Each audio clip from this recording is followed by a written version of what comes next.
งได้จะทั้งเพเจ้าโอเคบ่ได้เจ็บคือกลัวเมื่อวานนี่บ่ได้เจ็บแล้วแต่ว่าอย่างหักนี่มันดึงตลอดท้องแล้วมันเจ็บอ๋อมันก็แม่นแล้วเนาะกินนี่เป็นประเภทของอ่อนข้าวต้มข้าวหยังนี่บ่เนาะโดยมีแต่อันบัดนี้มื้อใดสิได้มื้อน่ะเนาะนอนอีกจักมื้อท่านหมอเขายังไม่ได้บอกต่อยหรือว่าทางเอ้ยว่า1 ล้านกีบอยากซอยทั้งน้องเลยก็โมทนาบุญนำเนาะโดยเอ้ยเพิ่นก็บ่ให้ใส่นี่ก่อนให้เบิ่งก่อนถึงค่อยใส่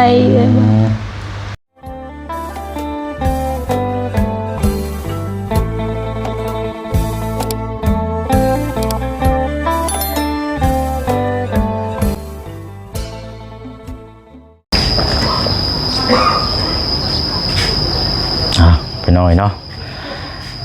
ทางผู้ป่วยแล้วก็คนมาเบิ่งก็สิล้มคือกันละบาดนี่ย่างก็สิเซ่สิมึนๆละบาดเนาะโอ้ยเอาอะไรพี่น้อยเนาะโดยเอายับมาใกล้พี่ก็ได้เจ้าพ่อกันอีกมื้อนี้กันเนาะ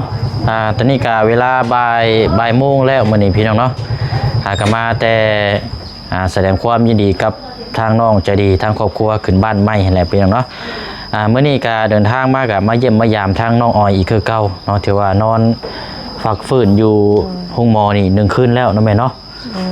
เมื่อนี้ก็ทางแพทย์เพิ่นสิให้อยู่จักคืนบัดนี้นะยังเขาบอกแสดงว่าต้องนอนอยู่อีกต่อไปอันนี้เนาะโอ้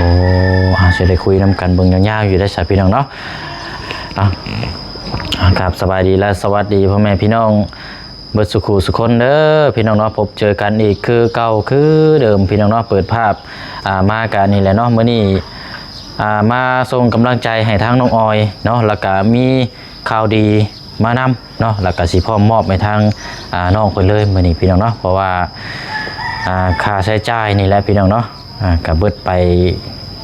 หลายเติบแล้วเนาะเกือบ10 ล้านพี่น้องแต่ว่าค่าใช้จ่ายนี่ทางน้องเพิ่นนี่บ่มีเงิน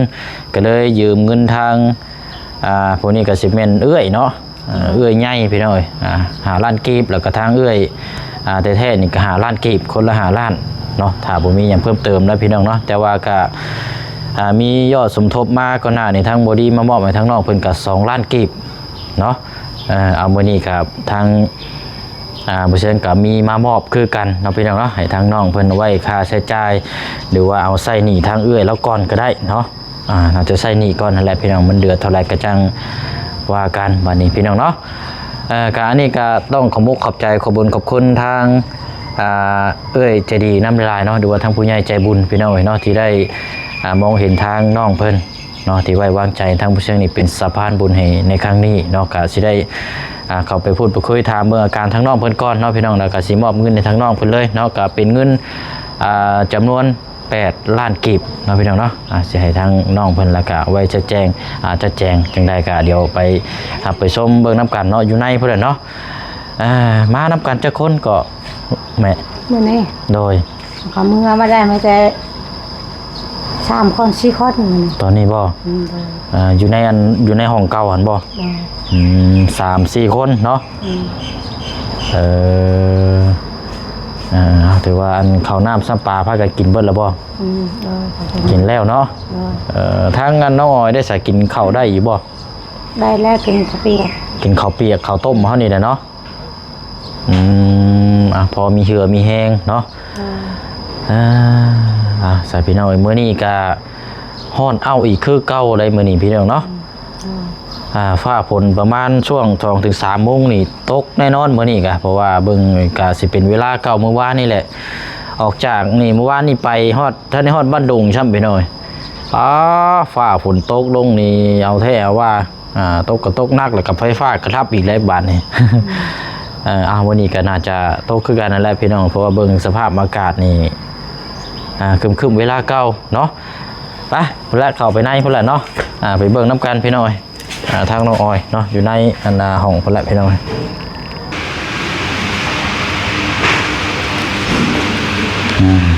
เนาะเป็นนี่ได้เนาะใครขึ้นอยู่บ่มื้อนี้ใครขึ้น บ่เจ็บแล้วแต่มันปวดหักเท่าไหร่ อ๋อเด้อเอาดีไม่แห้งสบายดีเนาะให้หายไปไว 2-3เทื่อ เอาเบิ่งเด้ออันขออนุญาตอันเอาตั้งไว้นี่ก็ได้อันเป็นหยัง มันหักแล้วมันดึงตลอดท้องมันเจ็บ หมายว่าขึ้นใส่ซั่นบ่ โดย อ๋อมีแต่หากเนาะกินยางลงนี่ก็กินแบบมีแต่อยากหากซั่นบ่ โดย อืมแต่ว่าเป็นจังได๋จะทางแผลเจ้าโอเคอยู่บ่บ่ได้เจ็บคือกว่าเมื่อวานนี่บ่ บ่ได้เจ็บแล้วแต่ว่าอยากหักนี่มันดึงตลอดท้องแล้วมันเจ็บ อ๋อมันก็แม่นนั่นแหละเนาะเพราะว่าเฮาหากนี่เฮาต้องใช้อิหยังก็เป็นห้อง มันเก่งท้องเลยเนาะเฮาเก่งอะปึ๊บนี่มันต้องกระแทกกับแผลอยู่แล้วตัวนี้นี่ 3เทื่อนี่แล้วหักมันออกโตเขียว อืม ๆหักกระเสานี่บักหลายล้าน เออเอาอย่างน้อยกับแผลนี่รู้สึกว่าบ่ได้ปวด แพ้นี่มันบ่ได้ปวดแล้วเขาซักยา อ๋อพระเจ้าฉีดยาให้ใช่บ่ โดย ยาแก้ปวดนะเนาะยาแก้ปวดเนาะอาจสิว่าครับเอาดีแล้วหายไวๆเนาะจะได้เมื่อฝากพื้นอยู่เฮือนพุ่นอยู่นี่ก็คือว่าอะไรอยู่หึงหลายก็บ่มีใครอยากอยู่ได้เนาะเอาไปเอามาผู้มาดูแลแล้วมันก็สิป่วยนำแหละนี่ นี่แหละเอาไอ้เนาะมื้อนี้ยิ้มเบิกบานมื้อนี้ใครเนี่ยจังน้อยเนาะน้ำเลยสิกินได้ปกติอยู่บ่เนาะ น้ำกินแต่ยังบ่แซ่บ เนาะกินอยู่แต่ว่ายังบ่แซ่บเนาะมันก็ บ่ค่อยอยากกินปานใดแต่ค่อยให้กินก็กินหน่อยหนึง บ่ให้กินหลายปานใดเนาะให้กินเพราะหายาก อืม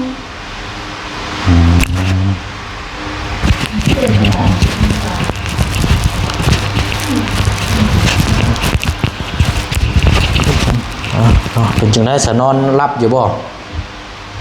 นอนหลับเมื่อคืนนี้ก็นอนหลับ มันอยากหักนี่หักก็แต่เช้านี่ โอ้ บ่ได้กินข้าวแต่มื้อวานมื้อนี้ขอให้กิน กินนี่เป็นประเภทของอ่อนข้าวต้มข้าวหยังนี่บ่เนาะ โดย อืมก็พอมีแห้งเนาะแต่บ่ให้กินหลายเนาะกินพอหายากก่อนเพราะว่าหนึ่งมานี่ย่านแพ้นะบางทีกินนานเทื่อเฮาหากมีแต่หากออกมายันมันกระแทกใส่กับแผลมันสิบ่เซาง่ายเนาะ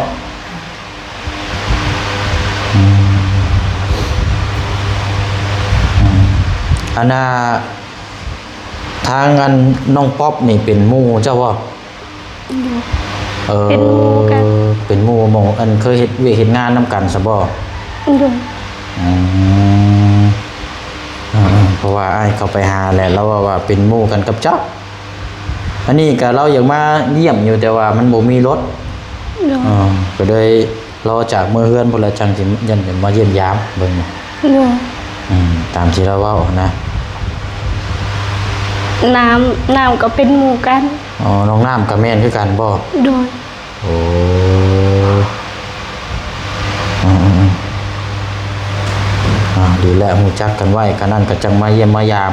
บัดคันพระเจ้ามาบ่หลายกว่ามื้อเฮือนเนาะ โดย บัดมื้อเฮือนชานพุ่นละจังมาเยี่ยมยามถามข่าวกันหมู่คู่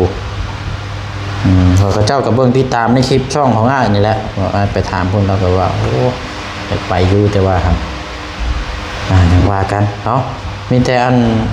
บัดนี้มื้อใดสิได้มื้อน่ะเนาะนอนอีกจังมื้อ ทันหมอเขายังไม่ได้บอก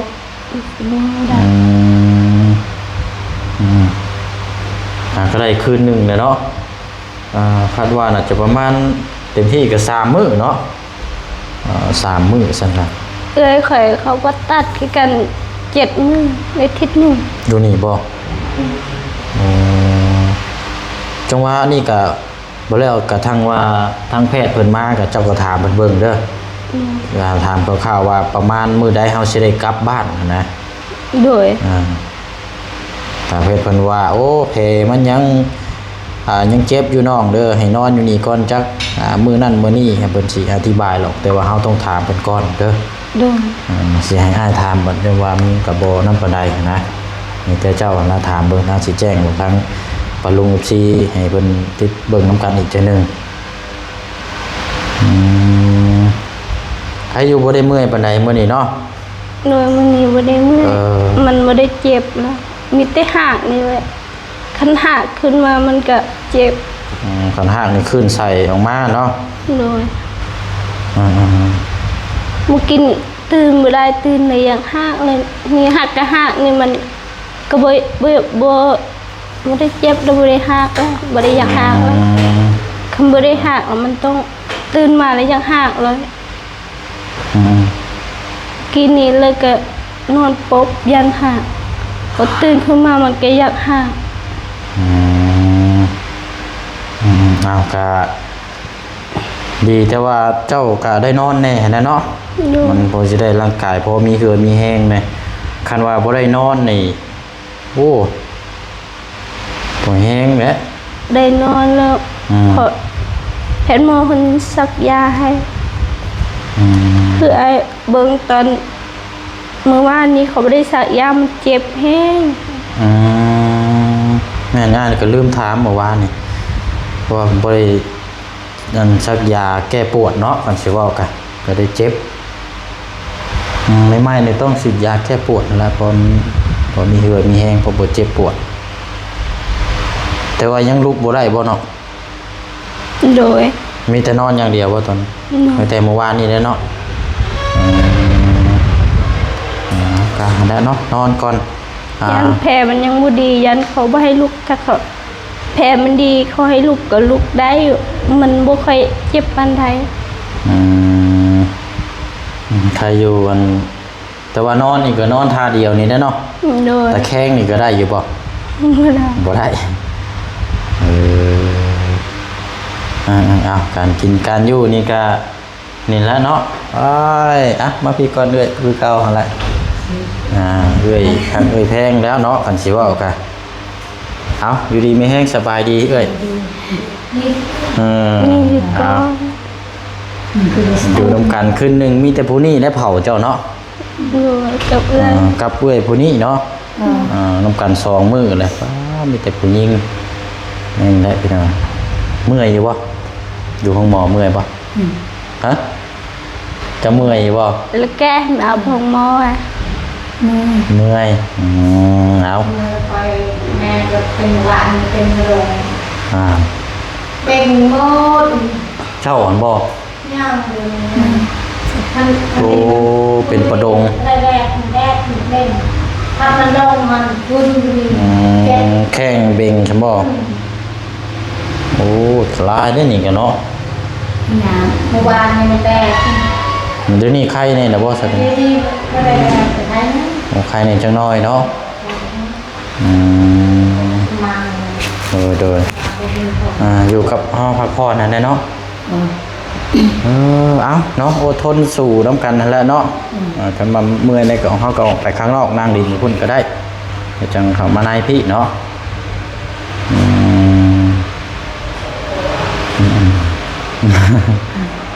นั่นแหละ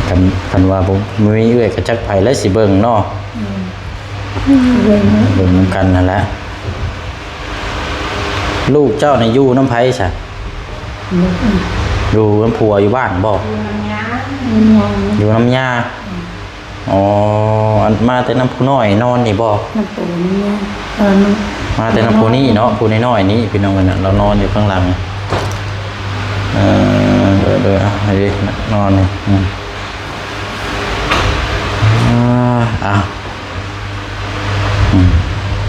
โอเคเอาเว้ยเอาจำมาพี่ก่อนก็ได้สบายเอาจับเนี่ยเอาเนี่ยคือเก่าหั่นละ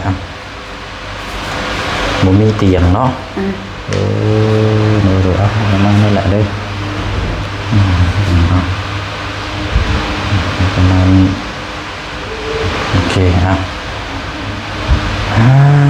เนาะเอากะเห็นเฮาอยู่บ่ เฮา โดยเราก็เมื่อยอะไรพี่น้องตาจนเล่งแล้วก็เนาะเรานอนเผากัน จริงๆแล้วพี่น้องปกติภัยอันนี้เนาะเขาก็เคยผ่านมาหลายเลยแบบปู้เรื่องน้ำแพทย์น้ำหมอเคยเข้ามานี่กันสุดๆแล้วแหละเมื่อยมันมีใครอยากเข้ามาแต่มันก็เลือกบ่ได้เนาะเนาะตัวนี้ถ้ากันค่าใช้จ่ายก็ยังเท่าไรน้องตัวนี้นะเพิ่มเติมการกินการอยู่ ก็บ่ฮู้ ได้เสียอยู่บ่มื้อนี้กะ อายมาแหละตะดัง ดูไหนดูไหนตอนนี้มองโยก มื้อนี้บ่ได้เสียหยัง อ๋อ เมื่อวานนี้ เสียแต่ผ่าตัดเมื่อวานนี่เนาะ โดย มื้อนี้แบบว่าเฮานอนฝักฟื้นใส่น้ำเกลือนี่ซื้อๆไปจังซั่นเนาะอืม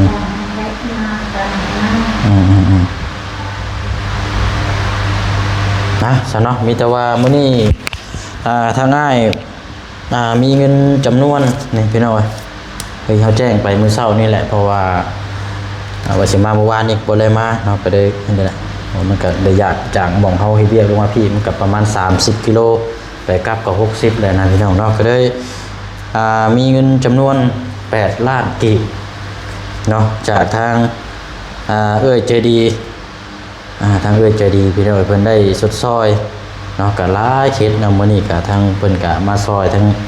น้องออยพี่น้องว่าติดหนี้ทั้งเอ้ยทั้งสองแน่เนาะติดหนี้เอ้ยทั้งสองแน่ก็ได้ว่าเงินจำนวนนี้สิมอบให้ทางน้องออยแล้วก็เอาแวงใช้หนี้ทางเอ้ยเด้อคนละ4ล้านก่อนก็ได้เนาะนั่นแหละพี่น้องมันได้อยู่4ล้านกับ200,000กีบเนาะเดี๋ยวปลายมันนี่เดี๋ยวไปเช็คสิให้ทีนึงพี่น้องอันนี้เดี๋ยวสิมอบให้ทางน้องออยก่อน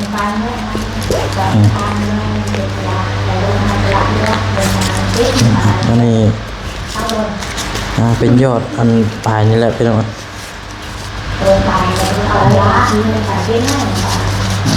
โอเคอันนี้นี่แหละพี่น้องเนาะเป็นเงินทางผู้ใหญ่ใจบุญทางเอื้อใจดีเด้อน้องเด้อเพิ่นซอยเจ้าเด้อสมทบค่ารักษาปิ่นปัวเจ้านี่แหละเด้อพี่น้อง8ล้านกีบกับ200,000เนาะ8ล้าน200,000กีบเพิ่นสิเว้าแล้วก็8ล้านนี่เจ้าจัดแจงได้แต่เจ้านี่เด้อไปใช้หนี้ให้ทางเอื้อเจ้าก่อนเด้อแบ่งกันคนละ4ล้านก็ได้อีก2ล้านเดี๋ยวจังว่ากันเนาะถ้าว่ามียอดมาเพิ่มเติมก็จังใส่หนี้เพิ่มอีกทางเอื้อยแล้วก็นี่แหละพี่น้องต้องซอยหรือว่าทางเอื้อยว่า1ล้านกีบอยากซอยทั้งน้องเลยก็อนุโมทนาบุญนํเนาะโดยเอื้อยเพิ่นก็บ่ให้ใส่หนี้ก่อนให้เบิ่งก่อนถึงค่อยใส่เดี๋ยวก็แล้วแต่จัดแจงเราคุยกันเบิ่งซะเนาะเฮามอบให้แล้วละก็หรือว่าทางเอื้อยว่าโอ้เงินผู้ใหญ่เพิ่นมอบให้ซอยน้องแล้วก็ทั้งเอ่ยว่ายังมีน้ำจิตน้ำใจว่าเฮาสิซอยน้องให้เจ้าอีก2ล้านหรือว่าล้านนึงซอยซื่อๆนี่ก็แล้วแต่ท่านเจ้าอันนี้เด้อหรือว่าเฮาเฮ็ดบุญนำน้องบัดเพิ่นเซาเพิ่นหายดีมาแล้วก็เราอาจจะได้รับได้ดีเราก็อาจจะซอยทางคุณเจ้านํเนาะอันนี้บ่เรื่องบุญคุณเด้อน้องอันนี้เด้อบ่ให้ป้าให้ทิ่มกันเนาะเอาครับเอาเงินน้ำไม้ก่อนได้บ่เอาจับมาได้โอเคแล้วพี่น้องเนาะโอ้มองกล้องให้เด้อเนาะขอบใจผู้ใหญ่ใจบุญทั้งลาวลูกทั้งไทยเด้อที่เบิ่งน้องในมื้อนี้ทางเอ้ยเพิ่นอยู่ต่างประเทศเป็นคนลาวเฮานี่แหละเอ้ยอันเด้อเด้อเพิ่นสดซอยเนาะกะฝากไปพ่อหนูไซให้ทางเอ้ยเพิ่นอยู่ดีมีแฮงแน่เนาะโดยมื้อนี้ป้าน้องได้มีชีวิตใหม่เบิ่งกล้องยาวเนี่ยเอ้ยจับเบิ่งให้ดีนะเอาไว้พ่อหนูใช้ให้เพิ่นนั่นล่ะขอบใจเพิ่นนะขอบใจหลายๆเด้อผู้ใหญ่ใจบุญทั้งหลายที่เบิ่งน้องในมื้อนี้ก็ให้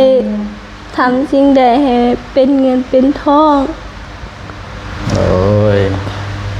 ให้สุขภาพแข็งแรง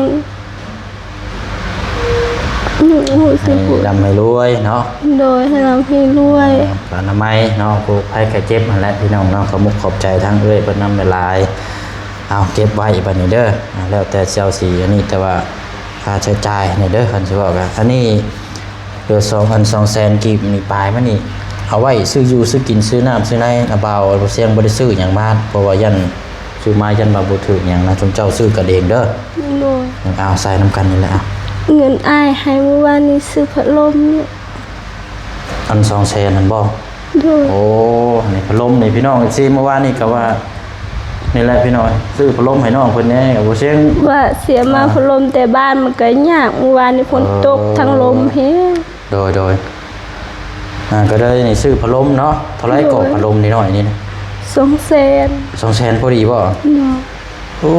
น้องก็คักอยู่เด้พี่น้อยน่ะ200,000เนาะเย็นครับเบอร์หยังอันนี้นะมีเบอร์อยู่บ่โอ้เนาะบ่ได้อยู่ในห้องก็ใครอยู่เด้นี่เนาะ เอาดีมีแห้งเนาะตามนั้นละ ก็ จะ ขอ เก็ บบ ไว้เด้อน้อง ก็ เด้อ ขอบใจอ้ายที่กันเด้อที่มายืนมือซอยน้องในมื้อนี้ โดย ขอให้อ้ายสุขภาพแข็งแรงขอให้อ้ายมีความสุข เอาไปน้องเนาะ ขอให้อ้ายร่ำรวยเด้อ สาธุเนาะเอาโอเคบัดนี้ชัดเจนเด้อน้องเด้อ เหนื่อยจากสิ่งใดขอให้อ้ายทำเป็นเงินเป็นทอง นะอย่างน้อยก็มีกำลังใจแล้วบัดนี้เนาะสู้ๆเดี๋ยวอีกบ่กี่มื้อก็อาจจะได้กลับมือบ้านเนาะมือดูแลอยู่บ้านพี่น้องนี่แหละพี่น้องทางเวทเพิ่นซอยก็โอ้ดีใจนำบัดนี้พี่น้องเนาะ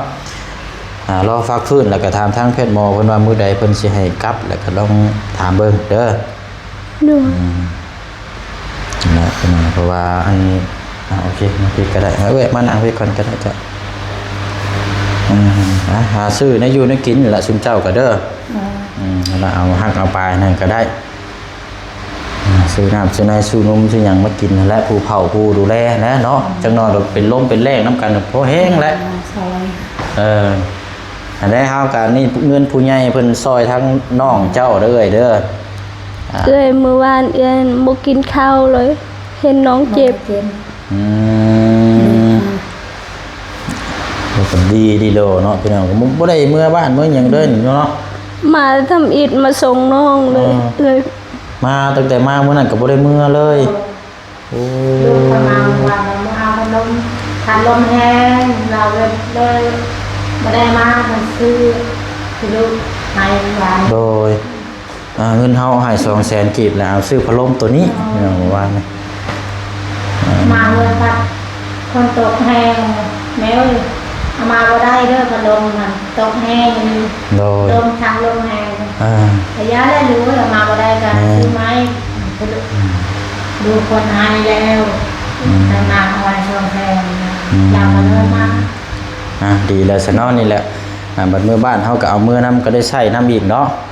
โอ้ยดีเอาละมีแต่ว่าเฮาก็สิได้เดินทางไปเวียกต่ออีกก่อนวันนี้เด้อเอาละหายไวๆจังไดก็เดี๋ยวอ้ายสิมาติดตามเบิ่งอีกเด้อล่ะเด้อเอาสู้ๆเนาะ โดยสุด เอาเก็บไว้เรื่อยๆเด้อเงินดูแลให้ทั้งนั่นแหละนั่นแหละบัดนี้สิได้เดินทางก่อนบัดนี้เด้อน้องเด้อเอาโอเคเนาะเอาสบายดีก่อนเนาะ ๆโดยสวัสดี โอเคนั่งผู้เอื้อยพี่น้องทำเรื่องเสียงเอาไม้ก่อนร่างกายกับใครในจังน้อยเนาะเอา เฮ็ดครึ่งงแบบนี้เลย เอาเลย เราพูดภาษาว่าไหนบ่เราเอาพากันนะนะหาซื้อยังอยู่ยังกินเด้อดังนั้นกันน้องป๊อปก็ขึ้นอยู่ไอ้น้องอ้อยเนาะนั่นแหละกลับกันเด้อบัดนี้เด้อโอ้ยเอาสู้ๆเนาะโดยสู้ๆทั้งผู้แลทั้งผู้ป่วยและเนาะ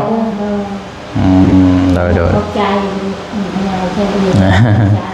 โดยเอาอะไรเนาะ นางเอาห้อง โดย นางตลาดปลอดภัยวันให้เลย เอาขอมกขอบใจละลายเนาะเอาสู้ๆทั้งผู้มาเบิ่งแล้วก็ทั้งผู้ป่วยเนาะสู่แย่งเบิ่งแย่งน้ำกันเนาะเอาไปก็เด้อโดย